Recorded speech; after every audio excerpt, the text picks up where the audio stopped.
ശിവായ. ഭദ്രാമൃതത്തിലേക്ക് ഏവർക്കും സ്വാഗതം.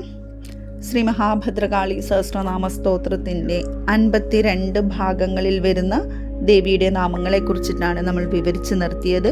ഇന്ന് നാം ഇവിടെ പറയുന്നത് 53-ാമത്തെ ഭാഗത്തിൽ വരുന്ന ദേവിയുടെ നാമങ്ങളെക്കുറിച്ചിട്ടാണ്.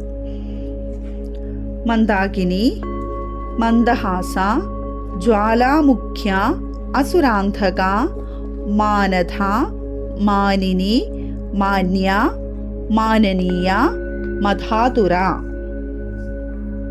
മന്ദാകിനി, മന്ദഹാസ, ജ്വാലാമുഖ്യ, അസുരാന്ധക, മാനധ, മാനിനി, മാന്യ, മാനനീയ, മധാതുര.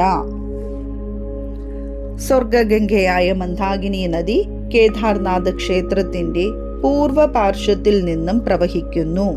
വളരെ മന്ദമായി ഗമിക്കുന്ന ദേവി എല്ലാം അറിയുന്ന തന്റെ മന്ദഹാസത്തിൽ ജ്വാലാമുഖിയായിരിക്കുന്നു. അഥവാ അഗ്നിജിഹ്വാരൂപേണയാണ് മന്ദാകിനി പ്രവഹിക്കുന്നത്. ദക്ഷവധാനന്തര കഥയിൽ ദേവിയുടെ നാവ് വീണയിടമാണ് വളരെ പ്രസിദ്ധമായ ഹിമാചലിലെ ജ്വാലാമുഖി ക്ഷേത്രം. അഗ്നിയുടെ അപൂർവം ചില വർണ്ണങ്ങൾ സമന്വയിപ്പിച്ച ദേവിയെ നീലാമുഖി എന്നും വിളിക്കുന്നു. തന്റെ ജ്വാലയാൽ അസുരന്മാരെ വധിക്കുന്നവളാകുന്നു ദേവി. യാതൊന്നാണോ പ്രകൃതിയിൽ വിശേഷമായി ആദരിക്കപ്പെടുന്നത് അല്ലെങ്കിൽ പൂജിക്കപ്പെടുന്നത്, മനുഷ്യരിൽ തന്നെ വിശേഷണം മാനിക്കപ്പെടുന്നവർ ഉണ്ട്. വൃക്ഷങ്ങളിലും മൃഗങ്ങളിലും വിശേഷമായി മാനിക്കപ്പെടുന്നതായുണ്ട്. ആ ആദരവിനെ സൃഷ്ടിച്ചവളും അത് നൽകുന്നവളും അതായിരിക്കുന്നു മാനനീയ. എല്ലാവരാലും ആദരിക്കപ്പെടുന്നതായ ആ ശക്തി ദേവി തന്നെയാകുന്നു.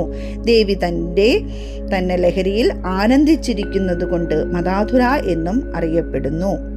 നന്ദികേശ്വര പ്രണാമം. ഭഗവാൻ ശൂലപാണി.